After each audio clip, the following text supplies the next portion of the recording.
Welcome to future vision study centre. பதிற்று 10 பாட்டுடை தலைவர்கள் வரிசை முறை. எந்த சேர மன்னர் எந்த பத்தில் இடம்பெறுகிறார் என்பதனை நினைவில் வைத்துக் கொள்வதற்கான ஒரு எளிய பயிற்சி தான் இது.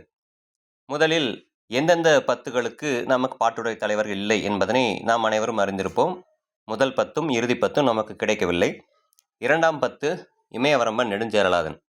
3ஆம் 10 இமயவரம்பன் தம்பி பல் யானை செல்கொழுக்குட்டுவன். 4ஆம் 10 களங்காய் கண்ணி நார்முடிச்சேரல். 5ஆம் 10 கடல் பிறக்கு ஓட்டிய செங்குட்டுவன். 6ஆம் 10 ஆடுகோட்பாட்டு சேரலாதன். 7ஆம் 10 செல்வக்கொடுங்கோ வாழியாதன். 8ஆம் 10 தகடூர் எறிந்த பெருஞ்சேரல் இரும்புரை. 9ஆம் 10 குடக்கோ இளஞ்சேரல் இரும்புரை.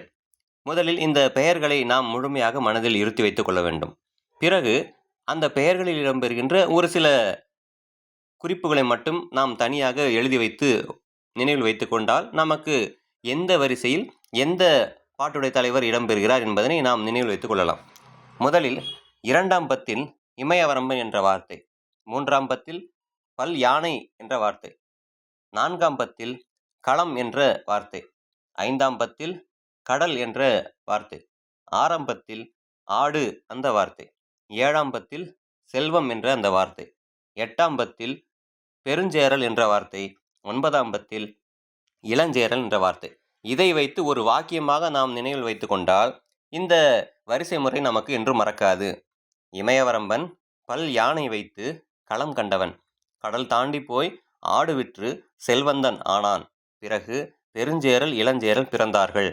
மீண்டும், இமயவரம்பன் பல் யானை வைத்து களம் கண்டவன், கடல் தாண்டி போய் ஆடு விற்று செல்வந்தன் ஆனான், பிறகு பெருஞ்சேரல் இளஞ்சேரல் பிறந்தார்கள் என்று இந்த வரிசையில் ஒரு வாக்கியமாக நாம் எழுதி பயிற்சி பெற்று வந்தால் எந்த பத்தில் எந்த பாட்டுடை தலைவர் வருவார் என்பதை நாம் நினைவில் வைத்துக் கொள்ளலாம். நன்றி.